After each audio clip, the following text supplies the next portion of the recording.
Hello everyone, it's Hannah from Hannah's Decodes. Welcome back. It's been a little while. I've been overseas for, I've been back for a couple of weeks, but I just haven't had a chance to get online to do a video. But here I am, and it's a slightly different kind of video to what I usually do. Today I'm going to show you something I saw in Rome while I was in the Vatican. And it's a painting by Raphael, and I thought I'd just read a little bit about it so you have some kind of background about what the painting's about. And the research I've done is probably a little bit limited, but it's just to give you a bit of a background, and also for me, so because I kind of tuned into it while I was there, and we were on a tour, and it was really fast tour. So the guide was talking about a painting on the opposite side, and this painting was actually painted in one of the Pope's palaces within the Vatican. And so it was almost just like I think Raphael, the artist, had almost free reign to paint biblical scenes as he wished. I think that's what I got the gist of. So I just thought I'd read a little bit about this, and I have a little pointer just to point things out. And I'm really hoping this comes out okay and you can all see what I'm seeing. The painting is called The Disputation of the Holy Sacrament, also known as the Disputation over the Blessed Sacrament, or the Triumph of Religion. So it's painted by Raphael between 1508 and 1511. And on the opposite side, so this is the painting that our guide was saying was very important. And and it was sort of, anyway, the painting on the other side was called School of Athens Fresco, I think, Phrysis. Maybe I should go back and check that. It's painted on the opposite. It depicts Christianity's victory over multiple philosophical practices, so other religions and stuff like that. It sort of depicts the time when Christianity became the dominant religion. So both paintings, to me, that the one you can see now, the Disputation of the Holy Sacrament, and the one on the opposite side, immediately seem like, and this is me. I don't want to put down any religion. I'm just looking at a picture and putting my kind of gut feeling and heart feeling forward. So you make your own decision. And I mean, this is all for entertainment purposes as well, so you can take it with a grain of salt if you want. So I'm not trying to put down anything, but to me, both paintings had a very heavy kind of boys' club feeling about it to me. And I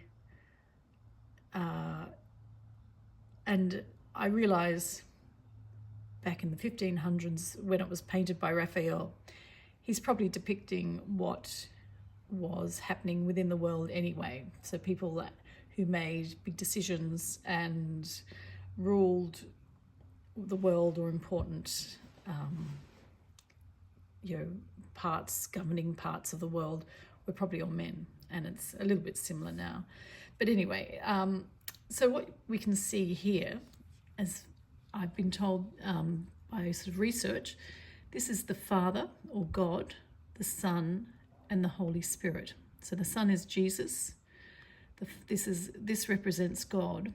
And I thought this was really interesting because this dude, God, looks like a university scholar to me, like a professor or something, and he's actually holding the earth.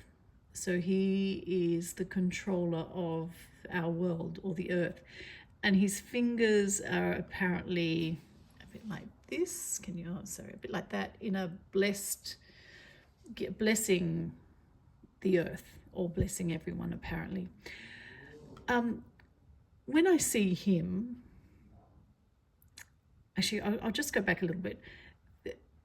what is also meant to be portrayed in this painting is that as above, so below. So heaven and earth have parallels and similarities.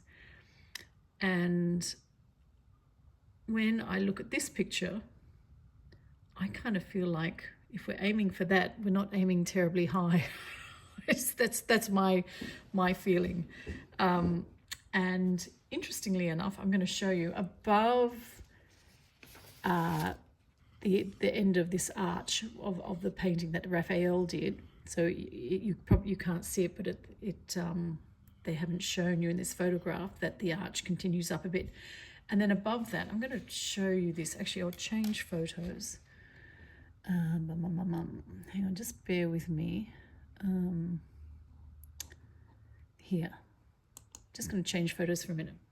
So here, above the painting, up on the ceiling of this palace of one of the popes in the 1500s, is this woman, and she has two kind of cheruby angels behind her that have writing on either side, and this side says knowledge of divine things, and this side says knowledge or information. So to me, no one, I can't read anywhere or find out any information about this really being connected with this painting, but I really see a line continuing all the way up. And to me, it's all about knowledge and information, and who has access to what and how you access this, potentially the most important kind of information. But I'll go back to the other picture because it's a little bit clearer, and I'll just talk about it. But remember, and I also couldn't find out who this woman was. Is she Mother Mary? I'm not sure. So I haven't done enough research to find out who she is, but she contains, to me, the most knowledge and the most wisdom. Okay, so I just thought, I'll just read if there's anything else I need to read. Oh, and here, so this is, represents the Holy Ghost. I think that's correct. Sorry. Father, Son, the Holy Spirit, and I think sometimes referred to as the Holy Ghost. And I actually meant to look back and tell you what video it was, but if anyone has been following my videos, a while ago I was looking into the breath and breathing and how it can heal and restore our physical bodies and our mental health and our spiritual health. And I wanted to see, because my aim is to do this very deep breathing, which is related to the quantum touch breathing, and also what I describe as breathing in light love, and it's breathing very deeply into your belly. And I wanted to see something that represented that breath, so I could perhaps get a tattoo on my wrist to remind me to do this breathing more often. And I've also, I keep thinking, I haven't forgotten about it, but I keep thinking perhaps I will see if I can get like a bracelet made out of something that represents this, because this is what I actually ended up seeing one night before I went to sleep. And it was really interesting because I could see it with my eyes open and my eyes closed. It was like 3 doves coming out of light, some kind of sun. And they sort of flew out and did this kind of almost like a vortex of pattern, of light pattern. And I took it as kind of breath and air going down into my lungs and coming out. So that was kind of like a really nice visual cue or clue for me to get an image in my head to draw and maybe have a tattoo or make a bracelet that represents this. And this, to me, almost seems like the whole centerpiece. And this is called a monstrance. and I'll spell it for you. Hang on, I'll make sure I'll look at it before I spell it on my own. It's Monstrance, Monstrance, and look, what I've read about it is it's used in Holy Communion, I think. I'm not religious, so I'm forgive me if I'm mucking things up a bit, but this is sort of what I got. And so it's used in ceremonies. And my understanding is that it often has in the middle, inside this circle, it was described as a sacred artifact of a saint, and no one went into specifics about what a sacred artifact meant, but I sort of tuned in with my own intuition, and I got it could be anything from clothing to hair to teeth to body parts. And I think, I mean, if it is things like hair and body parts, I got the sort of message and the idea of we're made up of water, and water we know now contains memory. So I really feel like within this picture, this monstrance, so there's many different monstrances in different churches, and my feeling in this particular one, which may be in the Vatican, may have remnants of Jesus in it. So I haven't read this. This is just my gut feeling and what came to my mind. So within any kind of big organization and government and religion, I think there's a whole lot of people who are doing their best and doing good, and there's also other people manipulating and probably doing not so much good. So I feel like all these people are pointing to this, saying this is where we receive knowledge from up here. This is the tool we use, the monstrance. And I know from experience, from seeing the dove come from light, you actually don't need this. But perhaps if used in a particular way, it does give you knowledge. And also what came to mind, I think in one of the Indiana Jones movies, the first one, what's it called? Is it the Temple of Doom? Anyway, the first Indiana Jones movie, where he falls down into a cavity of a pyramid, and he has something like this, and he puts it on a stick and he shines it onto an ancient kind of 3D map of Egypt, I think it was. And when the sun hit it at a particular time of the day, it shined a light on a particular area where you could find something sacred, or was it something that looked a bit like this, the holy something or other. Anyway, so, and I also, when I looked at this, I get an image of R2-D2 projecting Princess Leia in the desert, where she is asking, it's a message for help. And yeah, so I feel like if used in a particular way, and if it has particular perhaps remnants in it of particular saints, perhaps it can be quite powerful and offer lots of information. But also my experience with the dove or the bird, the white bird, and the light or the sun, it's not necessary at the moment, or perhaps now, the times we're in. And I think we're in big changing times spiritually, sorry, excuse me, and that's going to affect our physical world. And actually, I mean, if anyone's interested to perhaps get more insight into what's happening in our world, there's a great lady who reads horoscopes and called Meg Moonbeam, and she's on Beyond Mystic, and she offers great insights into what goes on or what's going on in the world if anyone wants to have a look.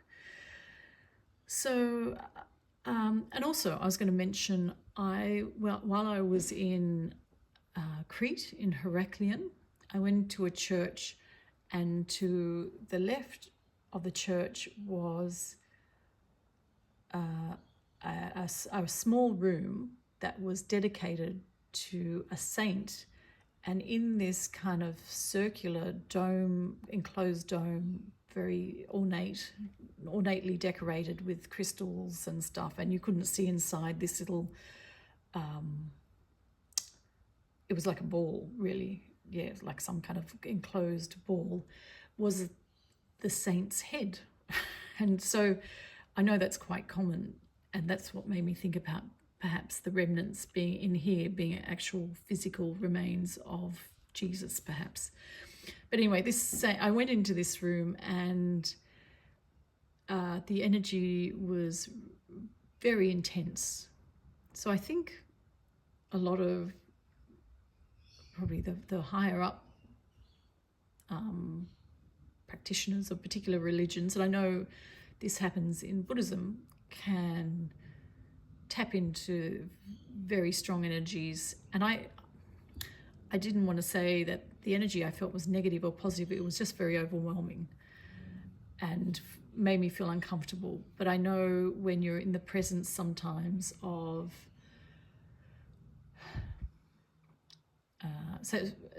here's an example. We couldn't pop into the sixth dimension and be amongst six-dimensional beings, because we just wouldn't be able to handle the energy. It would be so uncomfortable. I think we just would kind of disintegrate or something. So that's why when I say I was found the energy uncomfortable, I'm not necessarily saying it was a negative or positive. It could have been a great saint who did very good things. I'm just trying to think of the saint's name. Anyway, something like Titan or something. Anyway, I can perhaps look that up as well. So I just thought, I thought maybe if people tune in just to this line, just tune into that. And this dude here, God, I've got to stop calling him a dude. I just think I get another image when I look at him, and it's referring back to movies, and it's of the Wizard of Oz when Toto pushes back the curtain and you see, is it the king or the conductor of the land of Oz is just a man, and it reminds me of that. So I don't know if that's just the way it's painted. It reminds me of a manager or a facilitator or something. And also, if you notice, he has a square hat, which is kind of the hat that often your students at universities wear when they graduate from a degree or they become a professor or whatever. So I looked up the hat, and perhaps it's not a hat, maybe it's some kind of square set in amongst here, but I looked it up and I couldn't find any information about that. So perhaps it's not described as a hat, maybe it's just a square shape behind his head. I don't know. And I've heard in the past that this actually there's a name for those hats, I can't think what it is, when you graduate, is related to Saturn. And there's that'd be a whole nother video where probably other people could go down that path much more eloquently than I could, and have a lot kind of more deeper knowledge than me. So that might be something worthwhile looking at. So I just really feel like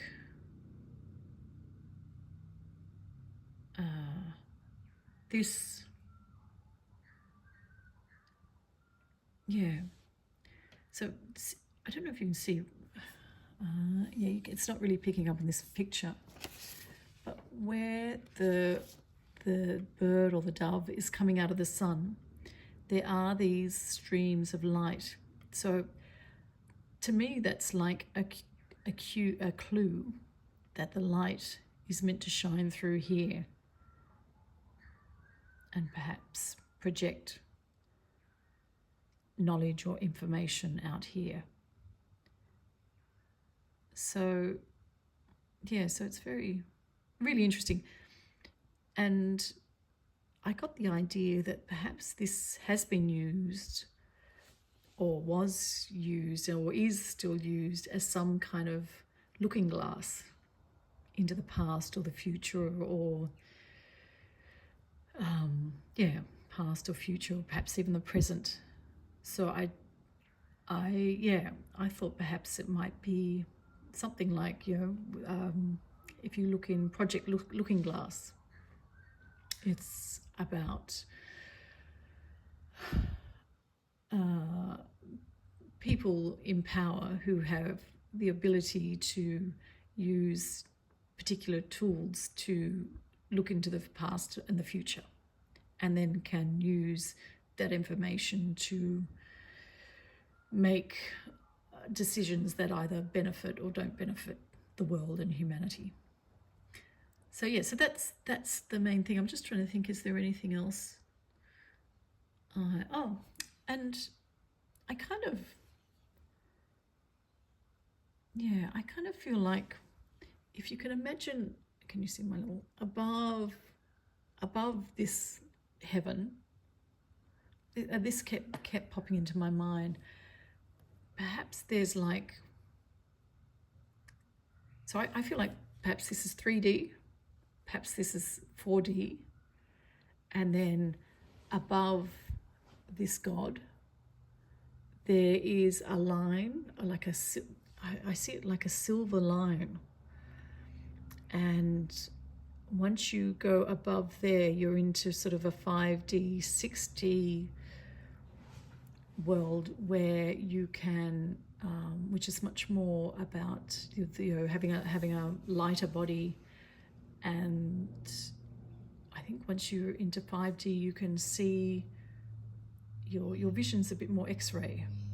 So not that you see things like an X-ray, but you can see through physical bodies, you can see through physical buildings, you can see, you've got the ability to see in a different way, and perhaps see different colors and stuff like that. So I'm just trying to think, I'll just look, and I thought, for anyone watching the video, it's, if you want to pause and just really just tune in to this and see what you get. Go. And I find, for me, to receive information or to ignite my memory, if I feel like a lot of this stuff is memories for us, is to be still, and when things pop into your mind, sort of take your consciousness down to your heart and gut center, and there your body will really kind of filter whether it's your truth or it's some kind of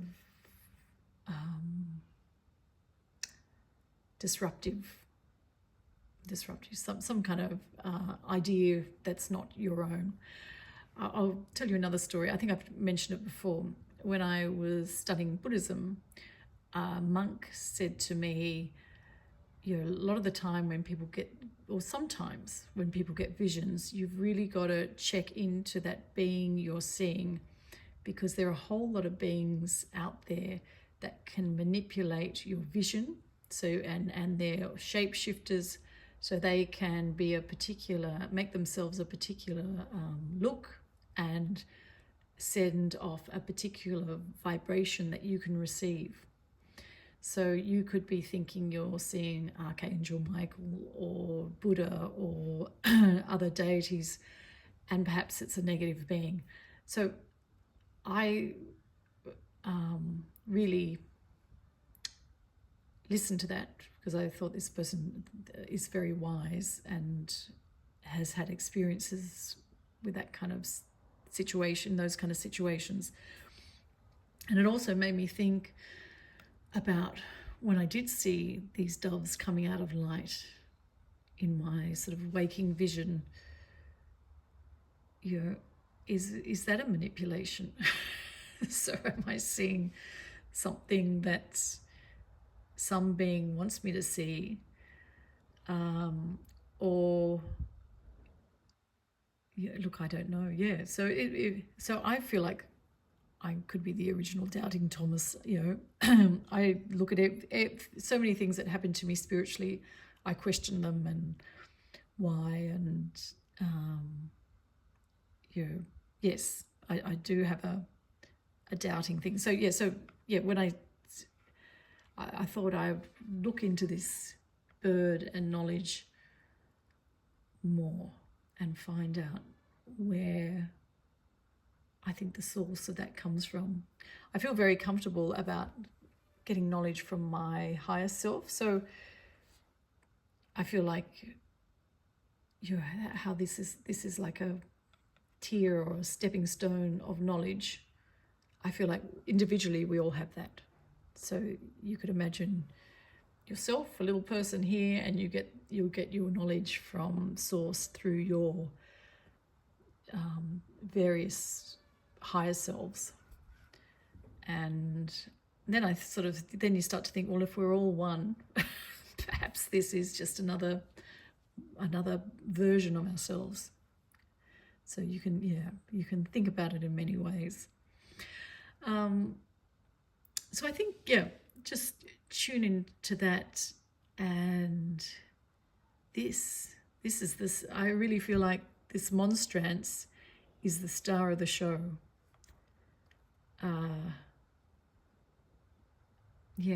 And this guy, I feel like when I see him, I feel like there's a little bit of manipulation and not wanting to offend anyone. This is just looking at this picture. And, perhaps that's me just being the doubting Thomas. I don't know. So anyway, it's food for thought. And I think, or I know, this tool is perhaps becoming redundant as far as a tool to access knowledge and wisdom and divine knowledge as these where are they, as the woman above holds divine knowledge. I'm just going to go, she holds divine knowledge. So so anyway, I think that's it. I just think these things are really interesting to look at, and it'd be lovely to sit down and have a chat to the artists or the monks that were around and really get some knowledge. Some knowledge about what was actually going on. Oh, and here, this is quite interesting. These clouds are made up of little winged cherubs. Yeah, so look, it's interesting. I think if this is heaven, this kind of thing is heaven, I think, perhaps we aim higher. Perhaps it's a lot more peaceful and more knowledge than down here. Who knows? But anyway, so food for thought, the Monstrance, perhaps some kind of looking glass, Jesus, being Jesus, holding up his hands, showing us he's been sacrificed. And I think I think that is Mary and Joseph, I think. Happy to be corrected if I'm wrong. So anyway, yeah, and keep in mind the woman of wisdom above, and perhaps above her or within amongst her is the fifth, sixth dimension that has a silver, not a barrier, a silver gate or something to get through, a silver, I see it as like a silver starry mist in some kind of sky to go through. So there we are. So that's it, and I hope you enjoyed that. And I think I might look into, because actually there's so many paintings in the 14th and 1500s that are religious, and they have birds everywhere, like these birds coming out. So perhaps they were a big part of receiving knowledge back in the day. And so I think that would be something to look into. And also with these birds, they had sort of like rags coming out of suns and stuff. Oh, that's what I was going to mention. I think a whole lot of this also relates to the sun and where we get, and the wisdom and the knowledge that comes through the sun. And I have a feeling that as souls, we perhaps come into this physical world through the sun. So it's like a portal, as well as something that warms us up and makes all the trees grow and does all those other good things. Okay, I think that's it. If there's something else, perhaps I'll come back and talk about it. I hope you enjoy it, and I'm pretty sure, well, I would do my best to have another video next week, and then start and from here on do the weekly videos now that I'm back. Okay, thanks guys. If you would like to, please like and share and subscribe. Okay, bye.